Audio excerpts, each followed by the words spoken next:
Hiya, how are you doing? You all right? Belting, so am I. Do you want the details? Have you got them? You got them from yesterday, have you remembered them? Well, we're not from Rotherham, are we? We're not thick. Unlike the people of Rotherham. They must be thick, because Jamie Oliver said so. Oh, there's hell going on. I don't care. Rotherham, you could bomb it. Who'd give a bugger? Would it matter? So there you are. One day there's Rotherham. The next day it's gone. Who'd go looking for it? No one, would they? Have you seen Rotherham? Please, has anybody seen Rotherham? It's disappeared. Well, what's the panic? No panic. It's okay. It was only in Yorkshire anyway. Yeah, exactly. Who's going to care? Rotherham, who needs it? What's it for? What's Rotherham for?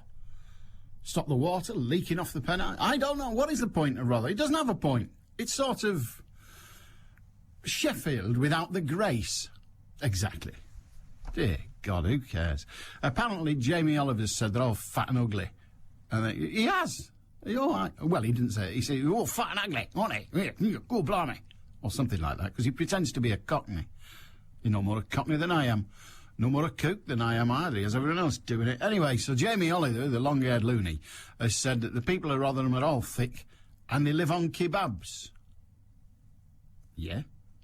What's wrong with a kebab? Nothing wrong with a kebab.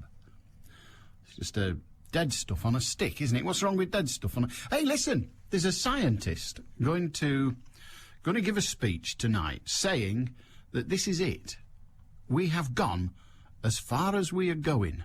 Yeah, a scientist will argue tonight that humankind has come as far as is possible in that we are as fit, as strong, as intelligent, and as healthy, except in Rotherham, as we're going to be. This is the end of human evolution. Not the end of humans. We'll be around a while yet.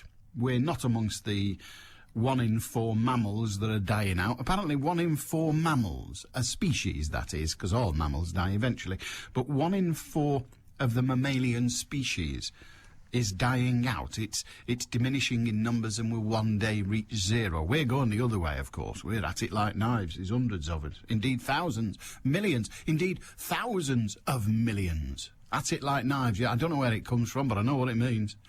By Joe. I've not made that up. At it like knives. That means a lot of rumpy-pumpy, doesn't it? It does.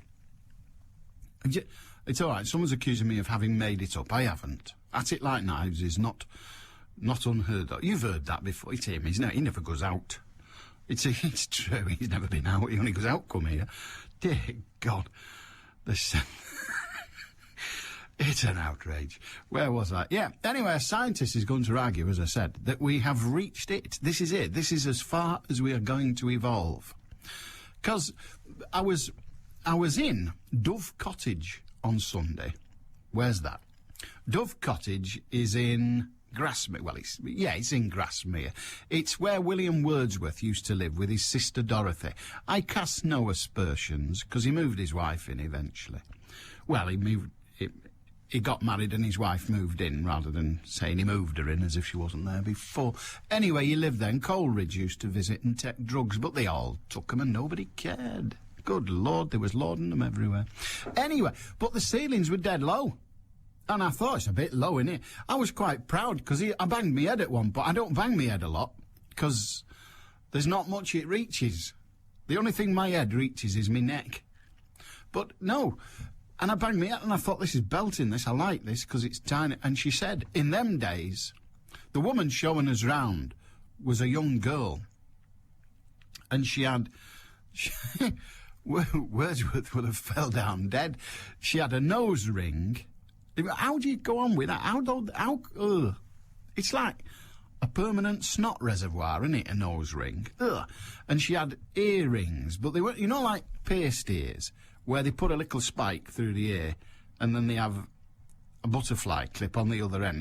No, this was an hole in her earlobe, and then into it was placed a ring, making it bigger and bigger, like an African princess. Anyway, she showed us round. She was very good. And the ceilings weren't very high, because neither were the people. You may have noticed this in other buildings of its kind and age. And the reason... Oliver Cromwell wasn't very tall. There's a building next to Sainsbury's. I suspect Sainsbury's wasn't there at the time. There's a building next to Sainsbury's in Church Street in Warrington, and Oliver Cromwell slept there, and I have to stoop to get through the door. I do. It was a restaurant for a while, and quite nice it was too. I have to stoop to get through the door, because Oliver Cromwell and all his cronies weren't very tall. You see? So we've got taller. Some of us have got fatter and all. But we've got stronger. We're stronger than they were, bizarrely. We're healthier than they were, and we're more intelligent. Now, that's a tricky one, because it's difficult to measure intelligence, really. In Rotherham, it's difficult to find it, but it's difficult to measure intelligence. Anyway, I'm just pretending I'm Jamie Oliver, don't worry. No. And so this Professor Steve Jones, now you've always got to be wary of a professor called Steve, haven't you? You know. I mean, there has never been a professor at Oxford or Cambridge called Steve. There's not that many at Redbricks. This is going to be a Polly lecturer. This is, I'm telling you. He's gone Polly. Steve. If it was Oxbridge, he'd be Stephen. He'd probably have a middle name as well. Anyway, Professor Stephen Jones, or Steve if you must, will argue that we are as fit, as strong, as intelligent and healthy as we are ever going to be as a species. Why? Why is he going to do that? Can anyone explain? I'm not against academia for academia's sake, but frankly, I can't see the point. Rather like I can't see the point in getting agitated because of what I've read, that 1 in 4 mammal species is declining in numbers and will eventually die out. So what? So what? It doesn't matter. Ian in Stockport says, what is the point of a police investigation into whether the private life of ex-Chief Constable Michael Todd hindered his professional behaviour? He's dead. Ian, you are quite correct. He is dead, which will be why they're having an inquest over how he died in North Wales. There is a point to a police investigation into whether the private life of the ex-Chief Constable hindered his professional behaviour. A, there may be things that the inquiry discovers that he put in place, which need to be removed because his head was somewhere else, rather like his willy. Bits of him were somewhere else. He wasn't fully concentrating, so mistakes could have been made that might be correctable. I think that's unlikely, but there you are, that's it. So there may have been errors of judgment that could be corrected, things he might have started something off that we could stop, be it good or bad. So there's that. The other reason, primarily, is so that we can understand next time somebody in a position as august as that starts getting up to all sorts of strange things beyond work. Even the people he worked alongside, the people who, frankly, this includes members of the Greater Manchester Police Authority. None of these come out of this with clean hands, you know. Members of the Greater Manchester Police Authority knew that he was, I'll use the phrase, at it like knives with anyone that didn't stand up weeing that he could get his hands on. So they knew and said nothing and did nothing and frankly didn't care. His colleagues, senior police officers, and because it's a masculine environment, I expect rumours flew about the place like wildfire. So I expect, wildfire, that was quite good in many ways, wildfire. So I suspect there will be all sorts of police officers at a variety of ranks, but some very, very senior police officers who will have known what he was up to in his private life and withheld the information, kept it secret. Nothing wrong with that. Nothing wrong with it. I don't think private lives have got anything to do with work, but these questions now must be asked. There were members of the press that knew. I own up and say I did not. I don't move in those circles. But there are members of the press that knew that Michael Todd's mind wasn't always on the job, although apparently he was. With anyone. And members, come on, it must be the case that members of the Manchester Chamber of Commerce knew. So here we have the Chief Constable of a society, our society, Greater Manchester, up to all sorts of good and bad with his todger, and nobody took any visible action. Nobody took action that ended up curtailing it. Everybody seemed to say what he does in his private life is up to him. So we do need to examine that, because it is perfectly possible that a chief police officer somewhere in Britain, a senior soldier, a senior politician, it's perfectly possible that somebody else is doing exactly that. I think we would find it absolutely stunning if some of them were not, because that's humanity. And surely we need to apprise whether it does have a consequence on the job. So those are the reasons why there is some point in doing it. Some point. But I merely pass that on to you. You say you don't bang your head a lot, but surely one incident in particular must have been serious enough to make you the way you are. Yeah, yes. Thank you for that. Now I think of it, it's a fairly obvious gag, but well done anyway. Caffeinated Conversation with Heather Stott and friends. What was it like being part of this very professional machine that is TV? Oh, man, it's not easy. Waiting in the cold around for hours on end. I'm sorry, but I'm not buying that. Because you pretend for a living, that's what you do. Don't tell me that dressing up and be on the telly is hard work. Do you find that the four of you are honest? Yeah, I think so. Are you? Yeah. Why are you laughing, Graham? When you said about being honest, she's an estate agent. No, I don't lie. I'm just very economical with the truth. That's me. Do you like that? Tomorrow morning from 9 on BBC Radio Manchester.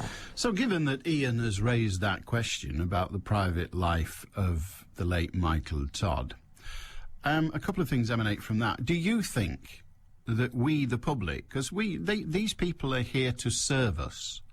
I know a number of police officers, high and low ranks, think they're here to control us. Fair enough.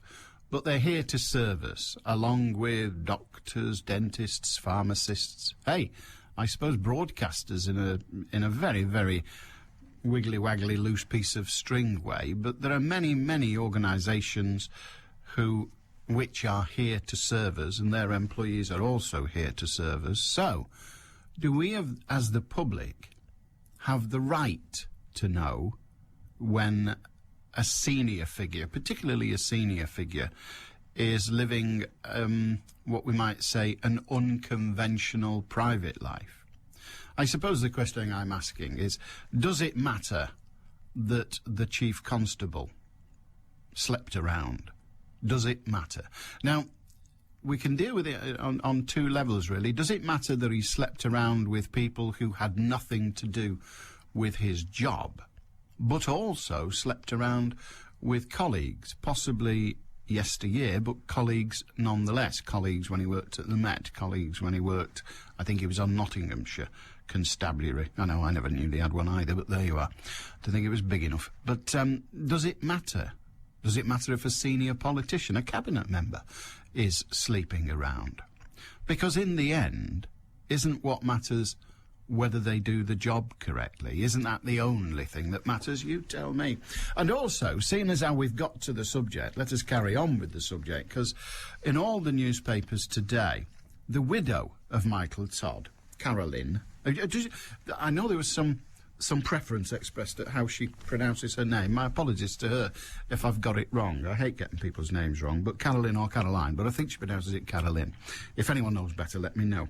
But she said last night, and she's quoted in all the newspapers this morning, in his last email to me, Michael said, "I really am sorry for all the hurt I've caused to you.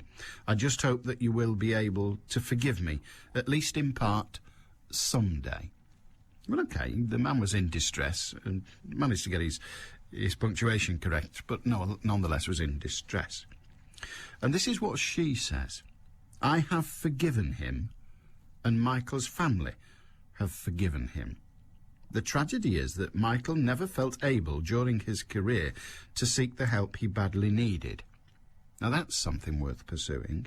He never knew that we could and have forgiven him." Now, isn't it interesting? his wife appears to be suggesting that A, she forgives him. She's speaking for her daughters. They're young enough for her to do so. She's speaking for her daughters and the rest of the family and saying, we forgive him. We took Michael for what he was. When we met him. We took him for what he was. Some things we didn't like, but we took him for what he was. But also, he never felt during his career that he could seek the help he badly needed. And that's the problem, isn't it? That's the problem. Could you imagine if Michael Todd had got the help he needed? He clearly needed help. He clearly needed some kind of psychiatric support. The man, I know they're perhaps going to decide he didn't take his own life, but he certainly got near it and contemplated it a number of times. So the man clearly needed help about how he might place himself in our society, where he fits into our society, where he fits in himself. There are lots of people out there who can't live in their skin. Now, for ordinary Joe Public, you, me and everybody else, we can go to the GP. The GP will give us a few pills. If they don't work, eventually he may, or she may, the doctor may refer us to a psychiatrist or a counsellor. We can do all that because we are anonymous. But if you're the leader of the second largest police force in England and you do that, what are people going to say? We're very forgiving over people who've got cancer. We're very forgiving over people who've got kidney disease. We're very forgiving over people who break their leg. But if you said, well, I'm seeing a psychiatrist, what would happen next? Just gone 12:20 on BBC Radio Manchester. Michelle Adamson's got the headlines. Shares in some of Britain's biggest banks plunged today amid fears the government isn't doing enough to support the banking sector. The worst affected was the Royal Bank of Scotland. At one point this morning, its shares lost nearly 40% of their value. Meanwhile, Gordon Brown's cabinet has been discussing the banking crisis at its first meeting since the recent reshuffle. The Prime Minister repeated that the government was ready to take whatever action was necessary to get through the challenging economic period. If you heard a loud bang in the Bury area this morning, there's no need to panic. The fire service have been destroying a ton of dangerous and unwanted fireworks at a secret location near the town. Manchester's weather's showery rain and quite windy this afternoon, highs of 16 Celsius. You said in the paper last week there's going to be a shortage of fireworks. That seems a bit bizarre. BBC Radio Manchester 2020 traffic. If you're travelling on the M56 on the westbound carriageway, traffic for the moment actually not doing too badly, but there are roadworks around junction 10 to watch out for, down to one lane on the exit slip road at the Stretton junction, so watch out for slight delays, especially later on this evening during the peak. Don't forget as well, we still have restrictions on the Metro link. The tram stations at Piccadilly and Piccadilly Gardens are closed off for the next 7 weeks whilst engineering works take place. Of course, services will run between Bury and Altrincham every 6 minutes and between Eccles and Victoria every 12 minutes. But if you can update me further, call in on the travel line 0161 244 4951. I'm Cara Banks. You're never more than 20 minutes away from the latest traffic through the day. BBC Radio Manchester. Lucky 7, you might say. There's a story just come up on the news wires. A car thief has been sentenced to 7 months after closed-circuit television images of his neck were used to track him down. 21-year-old Aaron Evans appeared at Bristol magistrates and pleaded guilty to breaking into a covert capture car, which had been left in a Bristol street by the police to help combat vehicle crime. OK, the name and date of birth, his name and date of birth are tattooed on his neck and were captured by secret cameras inside the vehicle. OK, but he got 7 months for nicking a car, and he pleaded guilty. He got 7 months for nicking a car. Yesterday, we didn't have time to talk about it really, because it was the back end of the lunchtime lump. But yesterday, you will recall that a footballer was given 7 years, so just 12 times more. 7 years for drunk driving, being twice over the limit, getting in his car and ploughing into a man and his children. The children are dead, the man is still in a wheelchair and will continue to be so for quite some time. So, is it 12 times as bad to, whilst double the legal limit of alcohol in your blood, to drive your car and kill 2 kids and temporarily maim their father? Is that just 12 times worse than stealing a car? Is sentencing going awry? Has it gone awry? Are we missing a trick here? Oughtn't we to be looking at one offence and its punishment and comparing it to the other, not just looking at the offence and saying, well, OK, that sort of balances out, but oughtn't we also to be seeing how it fits into the whole sort of lexicon of punishments, as it were? Is it just 12 times worse to kill 2 kids, maim a father, than it is to steal a motor car? You tell me. 0161 228 2255. Radio Manchester at bbc.co.uk, and you can text on 07786 206 951. Kevin said, is it wrong to be a smug git? I have no idea, Kevin. How could I know? I said from day one that the Todd verdict would be not suicide, that it would be recorded as something else for the sake of those he left behind, and the greater good of the police force's reputation, although the skeletons in the cupboard are rattling rather noisily at the moment. He left text messages saying he intended to commit suicide. He attempted suicide and bottled out the day before he died, but on the day he succeeded, it wasn't suicide. If it has feathers, a bill, webbed feet, quacks and floats on water, it's not a dock. According to this coroner, it isn't. I don't know if there's anybody who will suffer financially from this verdict, but if there is, I would expect it to be challenged.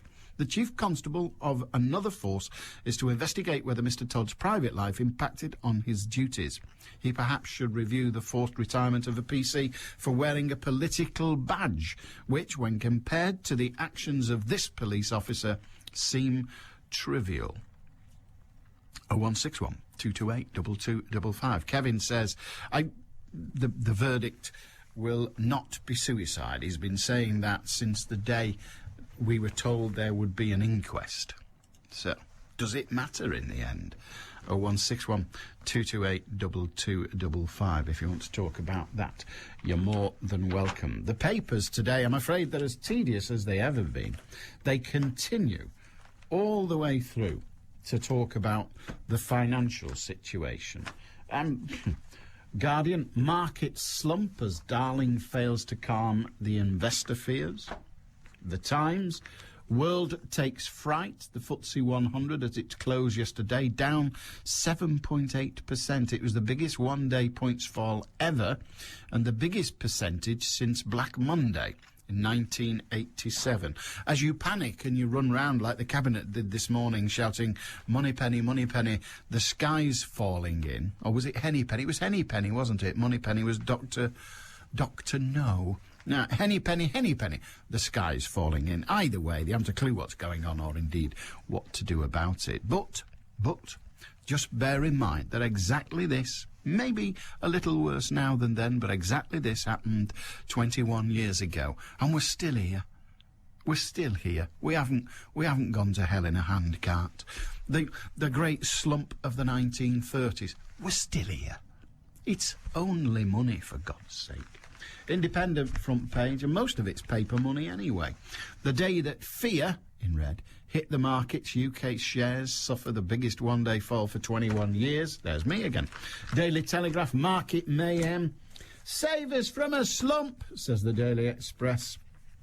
Record falls for the FTSE and Wall Street. Oh, for crying out loud. It's just money. The newspapers have got nothing else on their mind. And yet the Sun manages it, but I stick with what I said.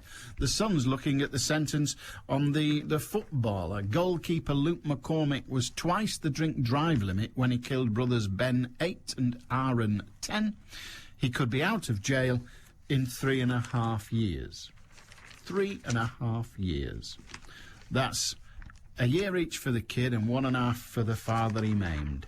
And he'll be out in 3.5 years. Possibly to take up his footballing career again. Who can say?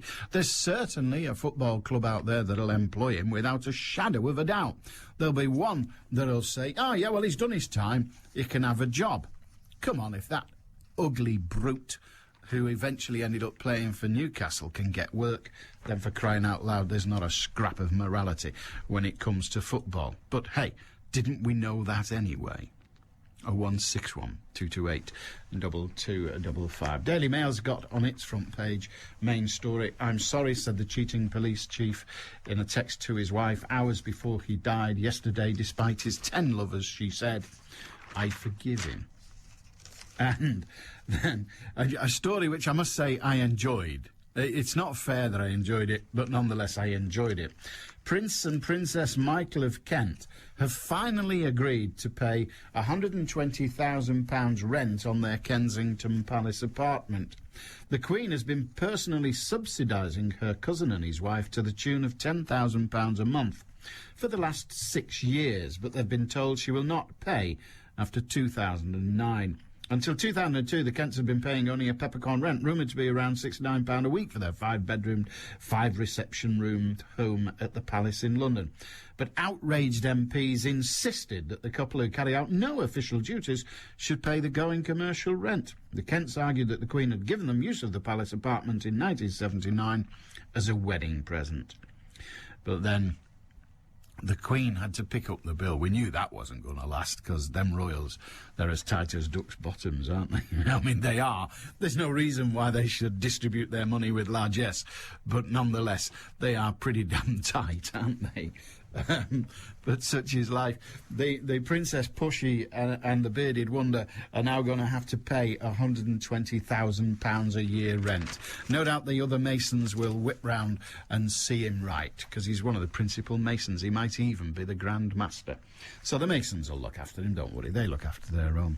Referring to the footballer, I believe he will be eligible for parole in 3.5 years' time. Bill, you're absolutely right. Thank you very much for that.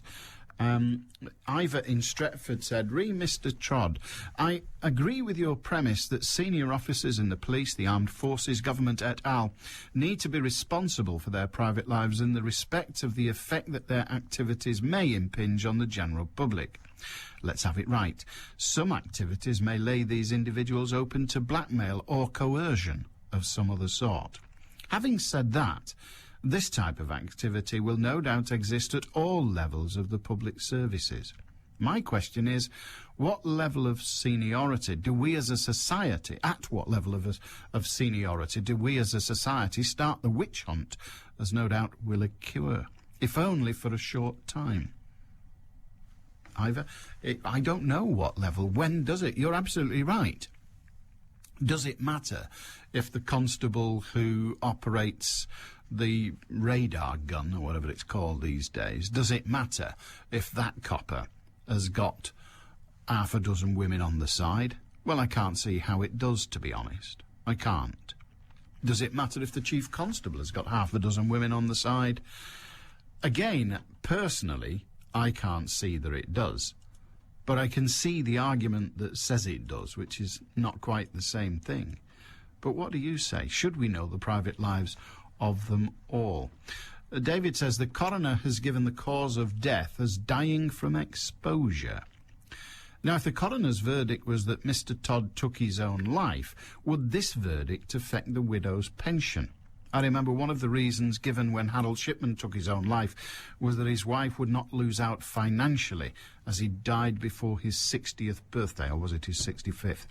Yeah, you're right about the Harold Shipman. I'm not sure about the age, but you're right about the Harold Shipman. The size of Harold Shipman's pension, and therefore his wife's pension, was dependent, well, his wife's pension, not his. The size of his wife's pension, the widow's pension, was dependent on the age of death. And as is often the case with pensions, the earlier you die, the more your widow or widower gets as a result. Because the odds against you dying at an early age are less than the odds of you dying at a great age. Simple examination. If you had to insure a 20-year-old or an 80-year-old, who would you feel most at risk of? Exactly. So it's the same here. So he brought about his own death at an age prior to one of the landmarks, as it were. So that's what he did in the case of Shipman. In the case of Todd, well, we know what age he was when he died. How he died is almost certainly immaterial as regards the pension, if that's what it be, his wife will receive. Whatever the force pays out for death at that age, they will pay out. It used to be that if you took your own life, you negated any life assurance that you had, or the benefits of any life assurance you had.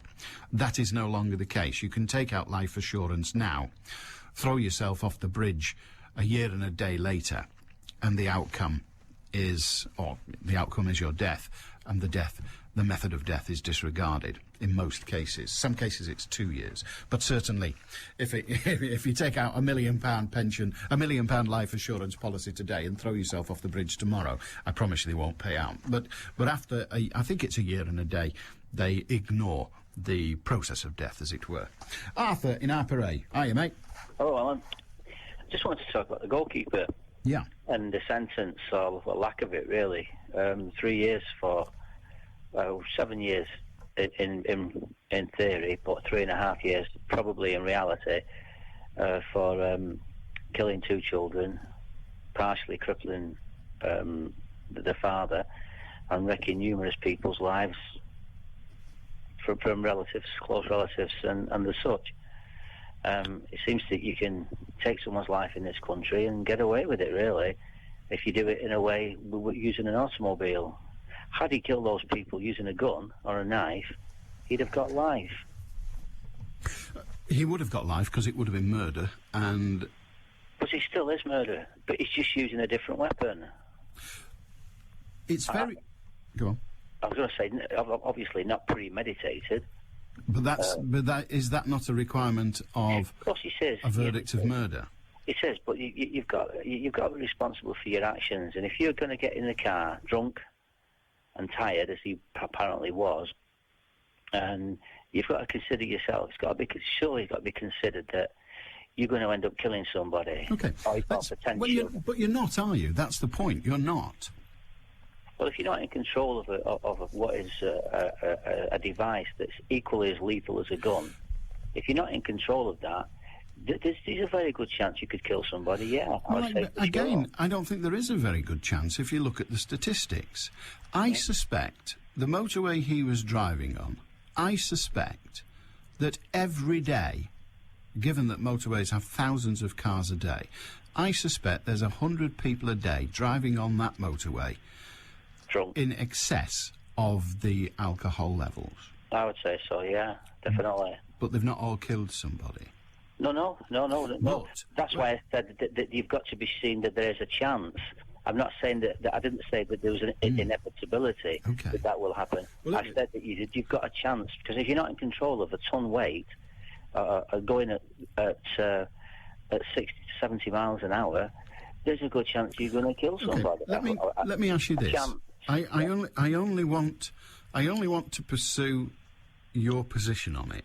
But imagine I've decided that the bloke who's mistreated me is going to die. I've decided he is going to die. I'm going to kill him. And I get in my car, perfectly sober, and I follow him slowly until I see a place where I can hit him. And then I drive as fast as I can, and I plough into him and pin him to a wall. Yeah. Now, he will be dead. The circumstances on examination by the authorities will be exactly the same, in that he was hit by a ton of metal. I was driving it. Now, am I as guilty or more guilty than had I got in my car with the intention of driving home over the limit, lost control of it, and inadvertently hit somebody else? Which is the most guilty, or are they the same in your view? Blimey, I don't really know. I can't really answer. That's a fair answer. But I think the reason you're saying you don't know, with respect, is because faced with that, you have to acknowledge they are different. Oh, yeah. But it weakens your argument.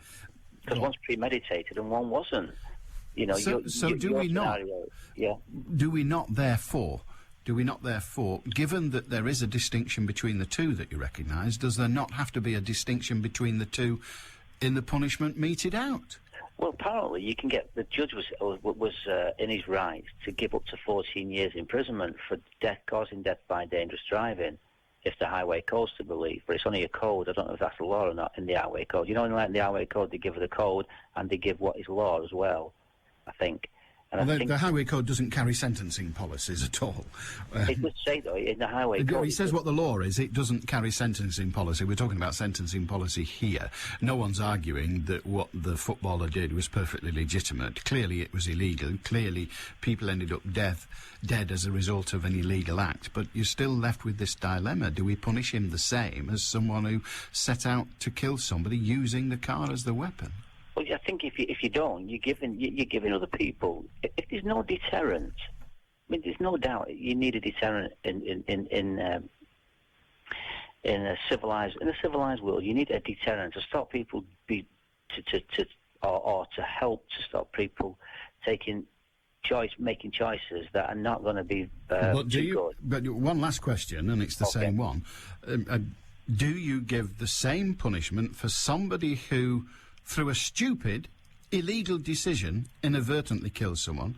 Do you give them the same punishment as someone whose only objective that day was to kill someone? I think you have to, yeah. OK, that's fine. Same punishment. Good on you, Arthur. Have a good day, mate. Arthur in Arthur in Harper Hayes says, the effect is the same. Somebody's dead. Therefore, the punishment should be the same. Whether they were drunk when they did it, whether they were sober. What do you say? 0161 228 2255. A bit late, but always a bit late. It's 18 minutes to 1 on BBC Radio Manchester. Michelle Adams. Shares in some of Britain's biggest banks plunged today amid fears that the government isn't doing enough to support the banking sector. The worst affected was the Royal Bank of Scotland. At one point this morning, its shares lost nearly 40% of its value. A burglar from Manchester who stole credit and debit cards from homes in Cheshire has been jailed for 3 years. An appeal's been launched today to raise money for a new guide dog training school to be based in Atherton. And Manchester's weather showery and windy this afternoon, highs of 16 Celsius.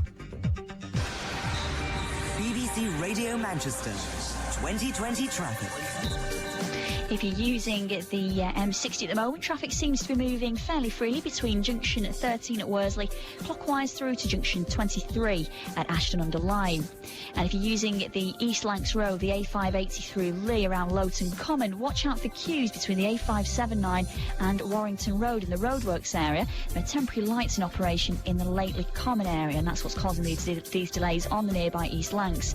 And now to Harwood and Bradshaw Road on the A676, looking slightly delayed whilst those restrictions are still in force. A burst water main occurred yesterday between Bradshaw Hall Drive and Bradshaw Meadows, and that's affecting traffic between Bolton and Ramsbottom. And if you can update me further, call in on 0161 244 4951. I'm Cara Banks. BBC Radio Manchester Sports. Good afternoon. Manchester City will face Schalke, Paris Saint-Germain, Racing Santander and FC Twente in the group stage of the UEFA Cup. The draw was made earlier in Nyon, with City being drawn in Group A. 2 of the fixtures yet to be decided will be played at home and 2 away. Well, BBC Radio Manchester City reporter Ian Cheeseman joins me. Ian, who do you see as City's biggest threat? Well, the team out of Pot 1, who are the biggest seeds, are obviously going to be the biggest threat. Schalke, the German side, Emilian Penza, of course, a former Schalke and City player. City played them back in 1970, beat them 5-2 on aggregate in the European Cup Winners' Cup, the 5th in the Bundesliga with 2 wins and 2 draws. And I believe, although this hasn't been confirmed yet, that will be a home game, as will the match against Racing Santander of the La Liga. Spanish team, of course, they're 14th in their league with 1 win from 5, so that should be a winnable game. The 2 trips to Paris Saint-Germain, who are currently 11th in Le Championnat after 3 wins, 2 draws and 3 defeats, so mid-table side, as are Twente, of course, managed by Steve McLaren, the former England manager. City played them back in 1978 in the UEFA Cup and beat them 4-3 on aggregate. They're currently 8th in the Dutch league. City will be looking for a similar result in that game. Ian Cheeseman, thanks ever so much. We'll keep you updated, of course, on that throughout the rest of the day, and we'll have reaction from the City camp a little bit later on. Highlights for the other English sides include Portsmouth against AC Milan in Group E, Aston Villa will play Hamburg in Group F, and Tottenham will visit Spartak Moscow in Group D. Bolton defender Andy O'Brien has signed a contract extension which will keep him at the Reebok Stadium until 2011. Manchester United have denied there is any delay to their plans to sign Carlos Tevez. The Argentina striker is currently in the second year of a 2-season loan deal and has expressed a desire to commit himself permanently to Old Trafford. Ji-sung Park, meanwhile, has accepted he carries a heavy burden by playing for the Reds. Park, who's joined up with the South Korea squad for their 2 matches over the international break, is the most famous footballer in his homeland. I'm quite famous in our country, so the Asian players wants to play in Europe, so I just play for Man United. Is one of the biggest club in the world, so maybe they wants to be like me, so I have to keep trying to do that. I needed to prove on the pitch. Rochdale boss Keith Hill says he's concerned about the long-term effect Saturday's defeat at home to Dagenham and Redbridge could have on the team. Hill described the 2-0 loss as the worst performance since he'd been in charge. Dale entertained Carlisle tonight in the second round of the Johnston Paint Trophy, but Hill is unsure how they'll react. I don't know what to expect because I'm looking at the players and they're somewhat embarrassed with the performance, but I'm concerned more about the long-term effects of something that was really unacceptable with respect to the preparation, the application and ultimately the performance and the result. It's a local derby at Gig Lane where Bury plays Stockport. There's coverage of both matches in Manchester Reloaded from 7. Altrincham are in action tonight as well. They go to Salisbury in the Blue Square Premier, while Northwich are at home to Kidderminster. And Wigan prop Stuart Fielden is the big omission from England coach Tony Smith's 24-man squad for the World Cup in Australia. Wigan's Mark Calderwood, Mickey Hyam and Gareth Hock have all been named in the squad, along with 3 Warrington players and 7 from St Helens. And Salford City Reds have confirmed the signing of Willie Talau from Saints on a 2-year deal. The 32-year-old centre played his last game for St Helens in Saturday's grand final after 6 years with the club. The next live action on the Northwest's biggest sports station. Follow Stockport, Bury and Rochdale's progress in the Johnston Paint Trophy tonight in Manchester Reloaded from 7. BBC Radio Manchester.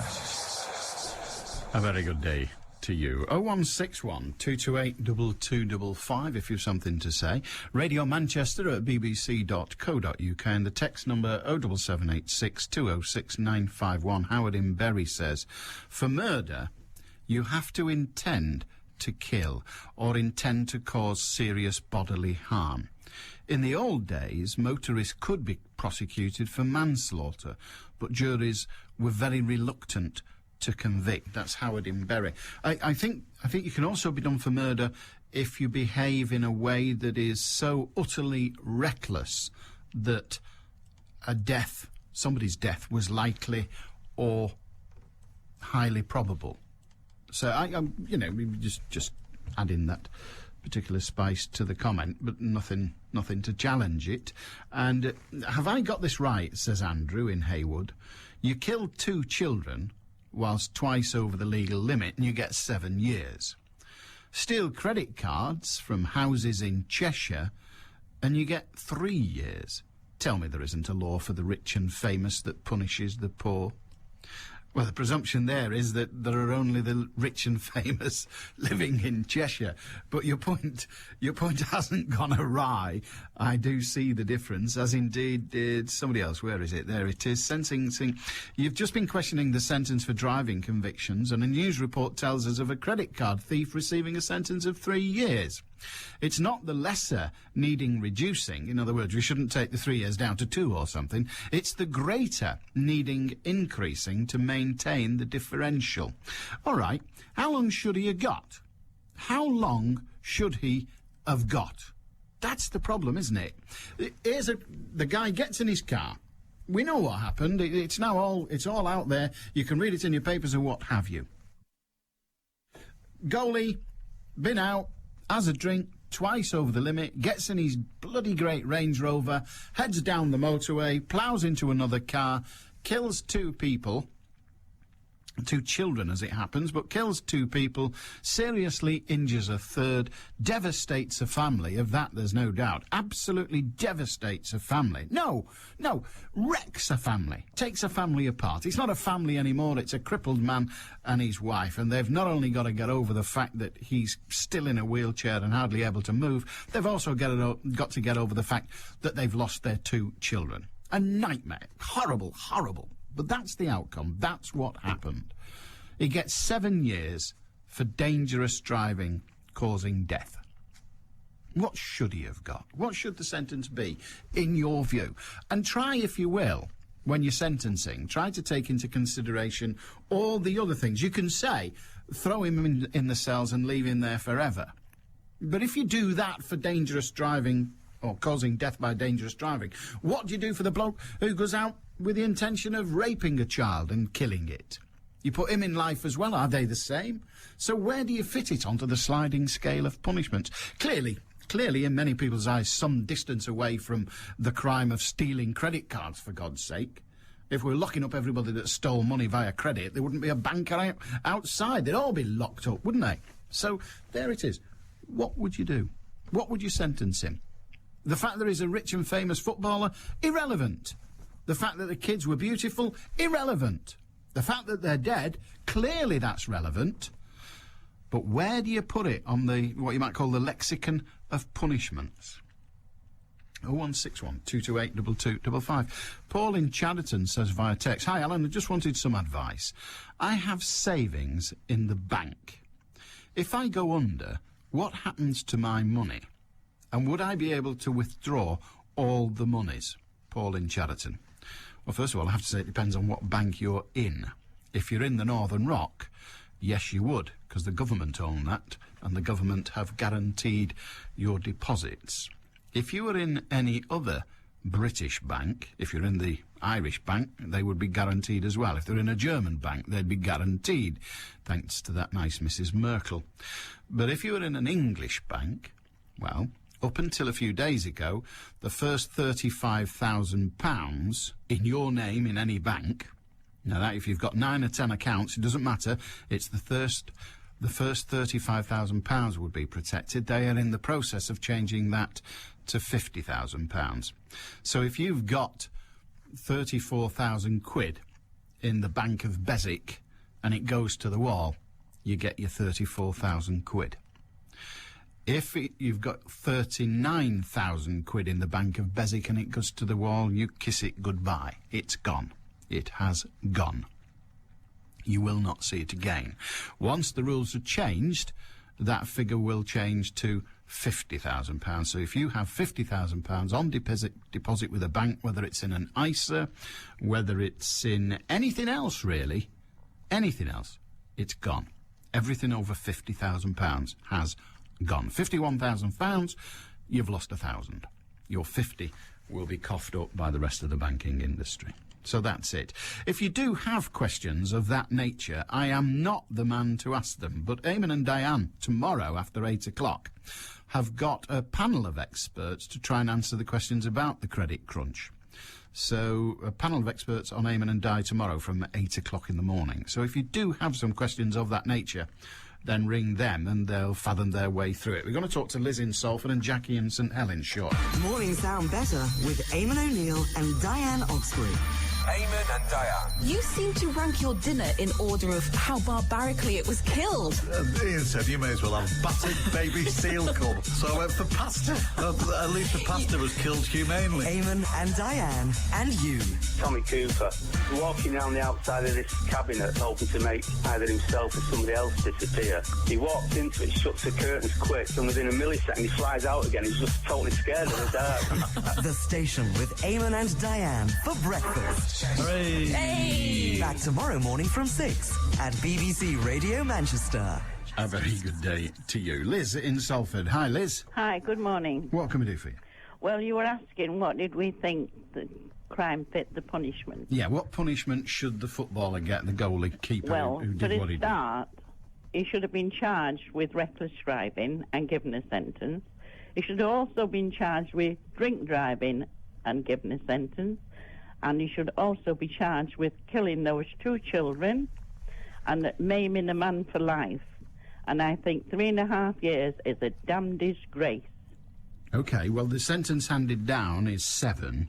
But what's the use of saying 7 when it narrows down to 3.5? Well, I'm not sure, but that's how it works. What I'm asking you to consider, and I take your point about the other 2 offences. Well, you can't charge a man with reckless driving and dangerous driving. You've got to pick one or the other, and they chose causing death by dangerous driving, which is the more more serious offence. You'll get 5 years if you're using a phone and knock somebody down. So what is the difference between that and this then? Well, you probably won't get 5 years in the circumstance you just described. Well, it's a daft idea passing these sentences and not adhering to them. They have to have a maximum sentence so that they can say, well, you've been naughty a little bit and you've been naughty a big bit, so you get the maximum and you get less than.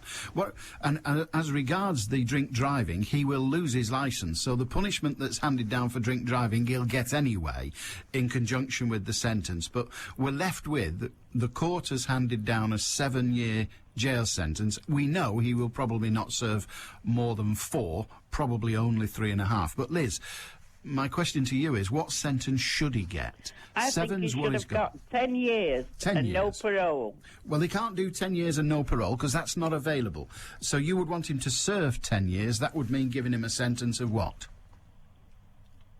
At least 8 years. So you say that the judge is empowered to say you will be given a sentence of 10 years and no parole before 8. That's correct, yes. All right, good on you, Liz. Thank you very much indeed. A very precise answer. Thank you. Right, thank you very much. Bye-bye. Liz says he should have got 10 years with no opportunity of parole, which judges can hand that down. It's not always adhered to, but judges can hand that down.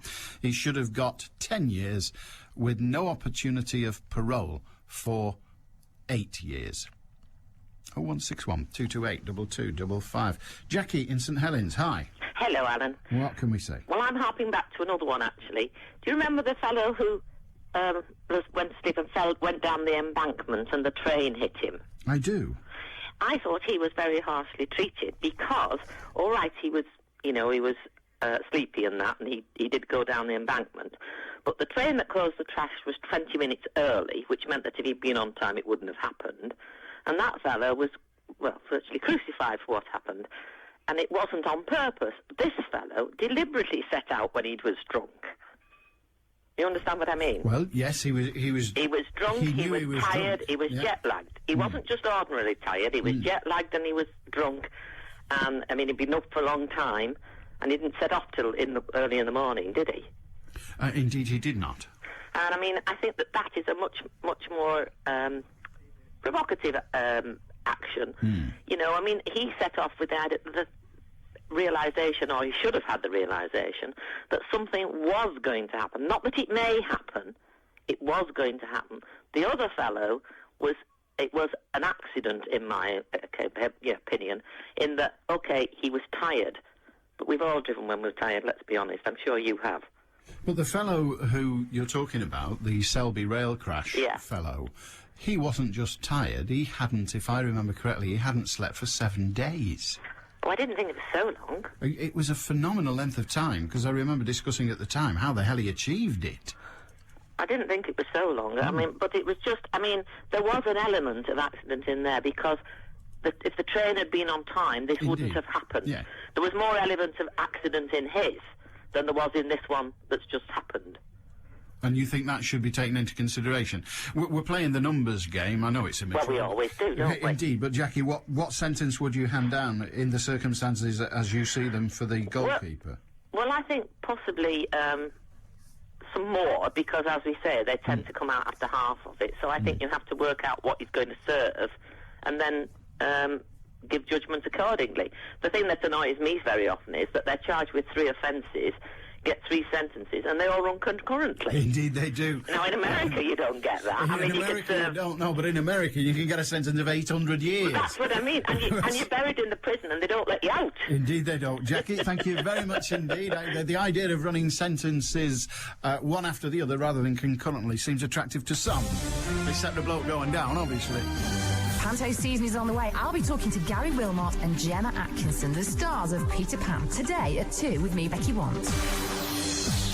0161 228 2255. Radio Manchester at bbc.co.uk. The text number is 07786 206 951. You're the judge. How long would you lock the goalie up for? 95.1 FM, DAB Digital Radio, and the World Wide Web. This is Manchester. BBC Radio Manchester.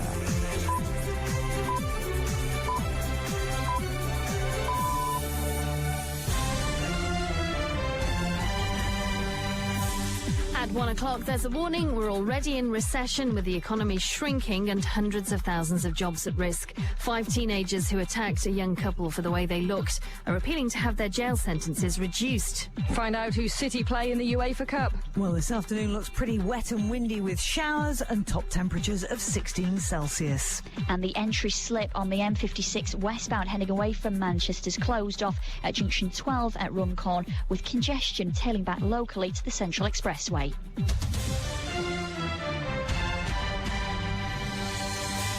Good afternoon, I'm Michelle Adamson. Shares in several leading British banks have plummeted this morning, with Royal Bank of Scotland down by more than 30% at times. Barclays, which has also seen its stock price fall, has denied reports that it was among a group of banks, urging the Treasury to provide new capital. The head of the Virgin Group of businesses, Sir Richard Branson, has said he hasn't experienced a more severe recession. He's calling for dramatic action from the government and the Bank of England. I suspect we need to see depositors having their money guaranteed by the government for the next 2 years, as the Irish government have done, so that we don't see money flooding out of the banks. I suspect we need to see a dramatic interest rate reduction, not this Thursday, by the Bank of England, maybe a 1% reduction. Meanwhile, some 300,000 British customers of an Icelandic internet bank have been affected by the country's financial crisis. iSave has told customers in the UK that they can't withdraw their money for the time being. A gang of teenagers who savagely attacked a young couple for being goths are at the Court of Appeal this lunchtime, asking for their sentences to be reduced. Manchester University student Sophie Lancaster died after being targeted by the youths in a park in Bacup. Her boyfriend, Robert Maltby, survived but hasn't fully recovered. Alexia O'Connor reports. The pair were picked out for their appearance by a group of 5 youngsters in Stubby Park and was savagely kicked and beaten. Brendan Harris and Ryan Herbert were both given life sentences for murder. Harris must serve a minimum of 18 years, Herbert 16 years. They and 3 other teenagers were also given indeterminate sentences for public protection after pleading guilty to the attack on Robert Maltby. Sophie's mother is at the Court of Appeal in London together with Robert's mother for today's hearing, when all 5 teenagers will appeal to have their sentences reduced. A burglar from Manchester who stole credit and debit cards from homes in Cheshire has been jailed for 3 years and 4 months. 44-year-old Trevor Agnew from Bagley was caught on CCTV trying to use one of the cards at a cash machine. Bonfire night may be a few weeks away, but thousands of fireworks have already lit up the sky above Bury. The fire service has collected a ton of illegal and unwanted fireworks over the past year. They set them off last night close to the town. Chief Superintendent John Rush says they take the issue of illegal fireworks very seriously. I think the message it sends out is that if you do try and use them, it can be quite dangerous. Obviously, they're not licensed properly, and what we're trying to do, obviously in conjunction with the fire service and trading standards, is to make sure that the illegal sale of inappropriate fireworks does not take place. An appeal's been launched today to raise money for a new guide dog training school to be based in Atherton. The charity Guide Dogs will leave its home of half a century in Bolton next year, but they need £650,000 to fit out the new centre. Christine Gregory is from West Horton and she uses a guide dog. She says it'll make a huge difference. I think a new centre will actually start a new beginning for guide dogs as well, because there have been a lot of changes and this is probably the biggest of all and the most exciting, really. BBC Radio Manchester Sports with Dennis Lloyd. Manchester City will face trips to Germany and Spain in the group stages of the UEFA Cup. City will travel to Schalke on the 27th of November and play Racing Santander away on the 18th of December. Their 2 home fixtures will be against Paris Saint-Germain on the 3rd of December. But the first game in the group will take place at Eastlands on the 6th of November, where they'll play FC 20, who's of course managed by the former England boss Steve McLaren. The draw was made earlier in Neon, with City being drawn in Group A. Bolton defender Andy O'Brien has signed a contract extension which will keep him at the Reebok Stadium until 2011. And Manchester United have denied there's any delay to their plans to sign Carlos Tevez. The Argentina striker is currently in the second year of a 2-season loan deal and has expressed his desire to commit himself permanently to Old Trafford. BBC Radio Manchester, satellite weather with Heather Stotts. Well, the rain that we've seen this morning will gradually become more showery, but it's still pretty wet and windy this afternoon, with top temperatures of 16 Celsius. Allan Beswick, halfway through your workday. BBC Radio Manchester. Hiya. 0161 228 2255. Radio Manchester at bbc.co.uk, and you can text on 07786 206 951. Ian in Knutsford texts, Alan, you forgot to mention the fact that the goalkeeper was using his mobile phone on the motorway before he crashed. Paul in Oldham, 14 years is the maximum for that offence. They could have given him that. So why didn't he get that? Well, perhaps because the judge thought it wasn't the most serious case. I know, I wasn't there. Alan in Gorton, hi. Hi, Alan. What have you got? I've been listening to you, quite a while, and most of what you're saying is pretty right. I mean, there's different ways and different of killing people, and so they've all got to have, I suppose, a different sentence. But what I'd still do, 7 years isn't enough, without a doubt. But what else do you give him? I don't know. And the only thing I can think of is I'd ban him for life. I'd never let him go in a car again. I mean, if I've got grandkids and I've got children, and if anything happens to two of mine like that, I don't know what I'd do or I'd like to do. But the point is, I suppose you have to have a limit to every sentence. It isn't the same as somebody going out deliberately and stabbing somebody or shooting somebody. But it is bad. Arthur, who we were talking to earlier, I put to him the two circumstances. I put myself in the seat of the car and I said, here's me, I'm driving along, I'm twice over the limit, I'm using my mobile phone, I lose control, I kill two kids and seriously injure their father. Okay. Here's me, I'm driving along in my motor car with the sole intention of getting that swine who diddled me out of 20p in the pub last night and killing him. So I wait until the opportunity presents itself, I rev up, I drop the car into third and I go as fast as I can and I plough into the wall with him between me and the wall. He's dead, just as dead as those kids. Which is the more serious offence? The one that chased after him. The one that went out to kill him? After him personally, yeah. That's definitely the first one. How then? I think the difference is, I think that the chap that killed the two kiddies, I don't think he went out to kill the two kiddies. Exactly. It was just stupid enough to drive so much over the limit and drive crazy. Now, do we lock people up for a very, very long time just because they've made a stupid decision, whatever the consequences of that?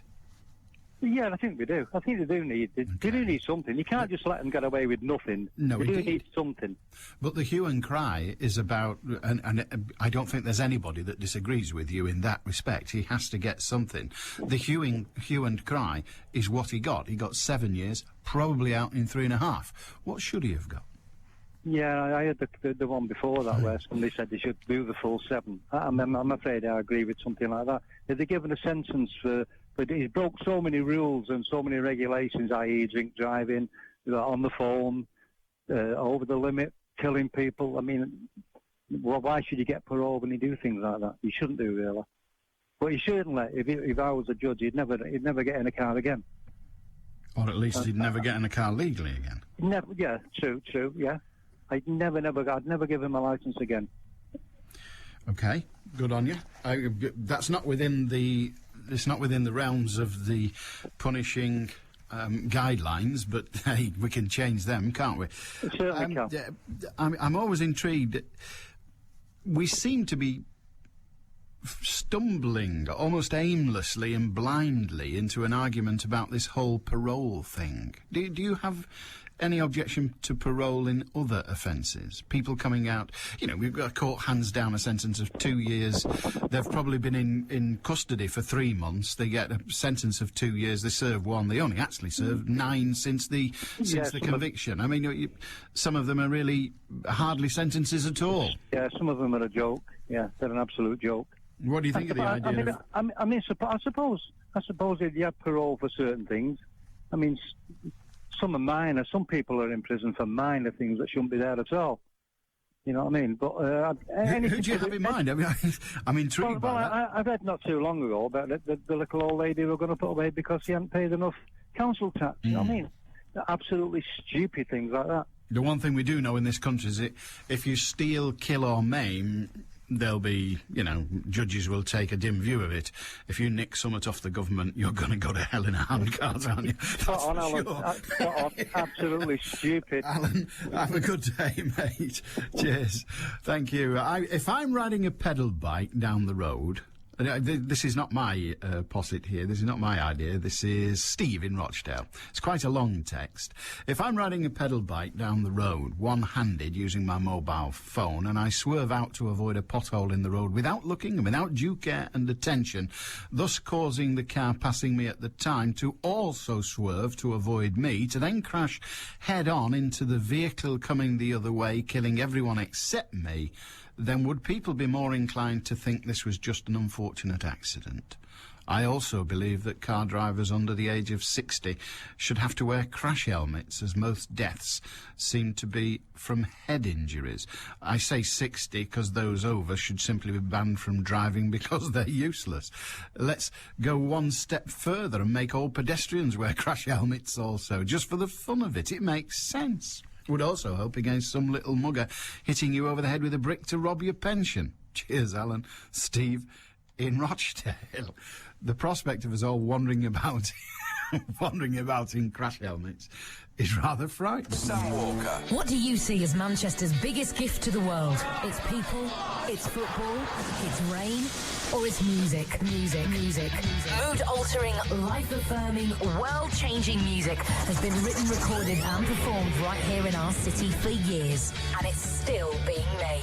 BBC Radio Manchester introducing with Sam Walker. The future musical classics first. Dedicated to supporting Manchester's new musical talent. So hear the bands destined to pack out the NEN before anyone else. BBC Radio Manchester introducing with Sam Walker.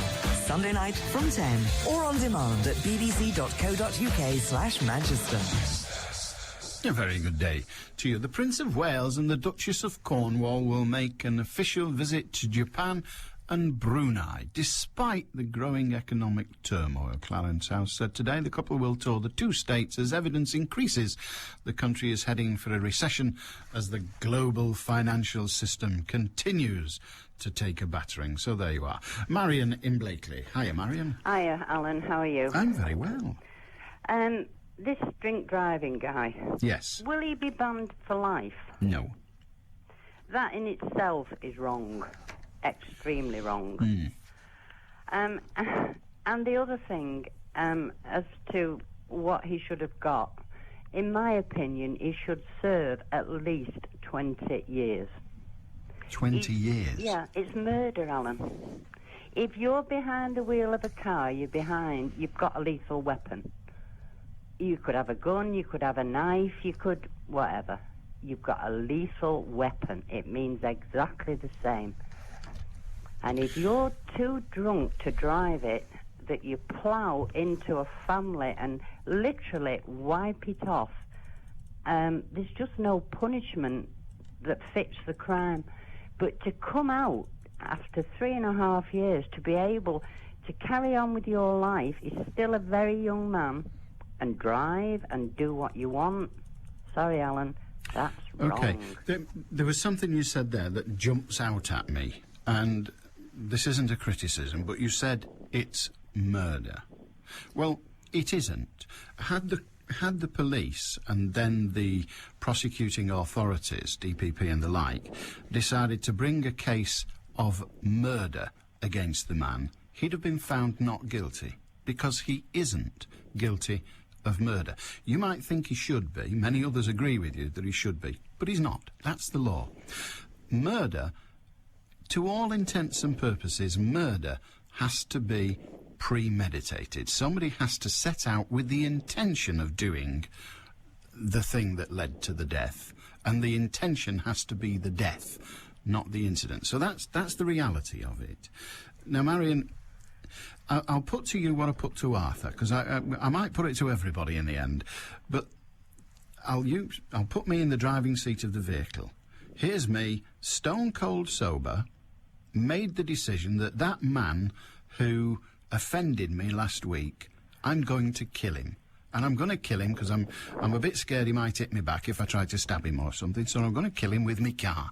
I get in my car, I chase him down, and I ram him into the wall with my car. He's smashed to pieces and he dies. I have murdered him. I wanted no other outcome. That's what I've done. Another case. I'm going home from somewhere. I've drunk twice the legal limit. I get in my car, I'm driving along, I'm a bit drunk, I'm a bit happy, I'm a bit tipsy, I'm talking to my mate on the phone, I lose control. The car hits the same man and kills him. Which is the greatest offence? Which is the greater? The one where I wanted him dead, or the one where I irresponsibly caused his death? Well, it's tricky in as much as how would they know that you'd done it deliberately? But you could maybe have somebody seen you do it, or you just don't know. They can put a case together. They could possibly say, I may have done it in front of 20 witnesses, and they say he very definitely. And just before I went, I rang the police and said that fella that spoke to me rudely last week, I'm going to kill him today. And they could have had every police officer. What you're trying to do, and I don't blame you, but what you're trying to do is wriggle out of it. No. We've got one man convicted of setting out to kill someone with his car. That was his only objective that day. That man will be dead and I'm going to kill him. The other one, I set out to get home after a night out. And what I actually did was make a stupid mistake and somebody died as a result. They're not the same, are they?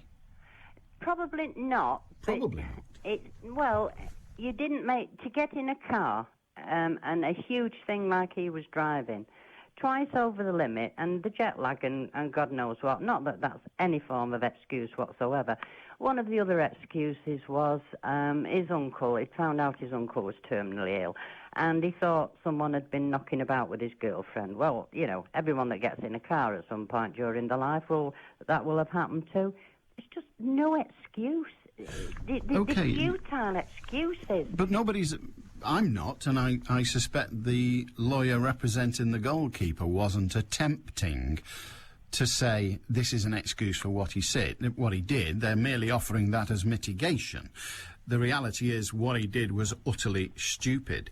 But doing something stupid on that motorway that night, there will have been a half dozen other people. You just said it yourself, a half dozen other people who had considerably more than the legal limit in their blood. Well, then there's got to be a deterrent to these people. OK, but there must be a deterrent. If you can wipe out families because you're drunk and walk away with 3.5 years, come on, let's start making some examples. Well, OK. And let's start saying, no, you can't, because this is what you're going to get. Here's another one for you. We play daft games on this programme, as you know, Marion. Here's another daft one for you. Instead of deciding I'm going to drive home, I get a taxi. And when I get home, I go to bed.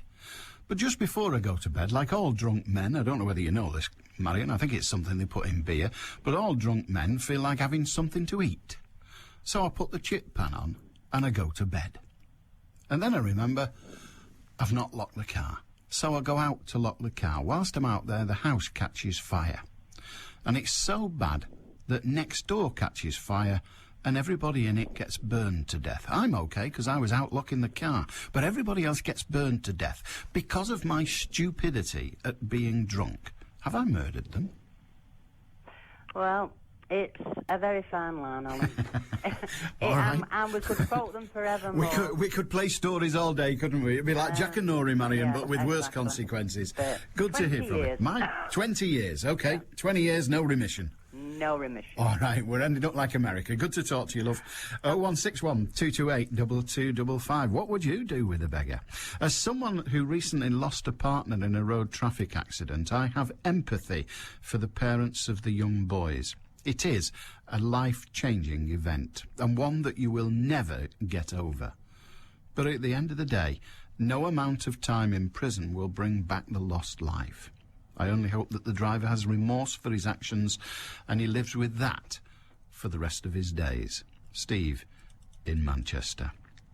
It's a point, isn't it? Are we talking about society's... This isn't a bad thing. Are we talking about the degree of revenge society takes?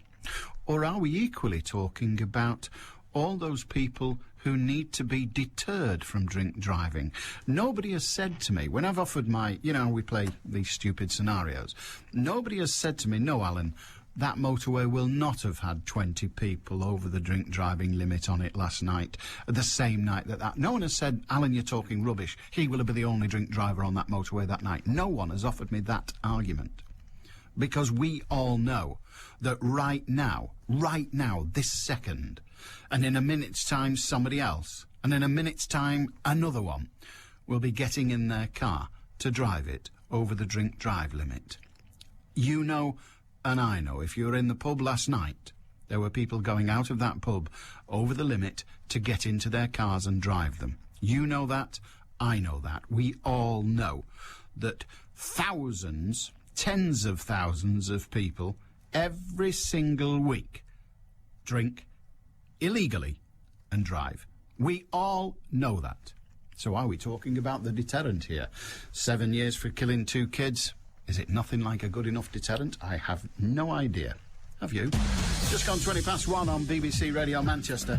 News headlines. Mairead O'Kane. Shares in several leading British banks have plummeted this morning, with Royal Bank of Scotland down by more than 30% at times. Meanwhile, around 300,000 British customers of Icelandic internet bank iSave have been told they can't withdraw their money for the time being. A gang of teenagers who attacked a young couple for being goths are at the Court of Appeal this lunchtime, asking for their sentences to be reduced. Manchester University student Sophie Lancaster died after being targeted by the youths in a park in Bacup. And bonfire night may be a few weeks away, but thousands of fireworks have already lit up the sky above Bury. The fire service has collected a ton of illegal and unwanted fireworks over the past year. They set them off last night. Manchester's weather: showery rain and quite windy this afternoon, highs of 16 Celsius. BBC Radio Manchester. 2020 traffic. If you're on the M56 travelling westbound away from the Manchester area, watch out for queues around junction 12 at Runcorn. The entry slip's closed off because of emergency repairs underway to repair a collapsed manhole. Again, that's around the westbound at junction 12 at Runcorn. Hopefully, though, all should be back to normal by around about 3 o'clock. But as a result of this restriction, traffic's very slow through Runcorn and Frodsham.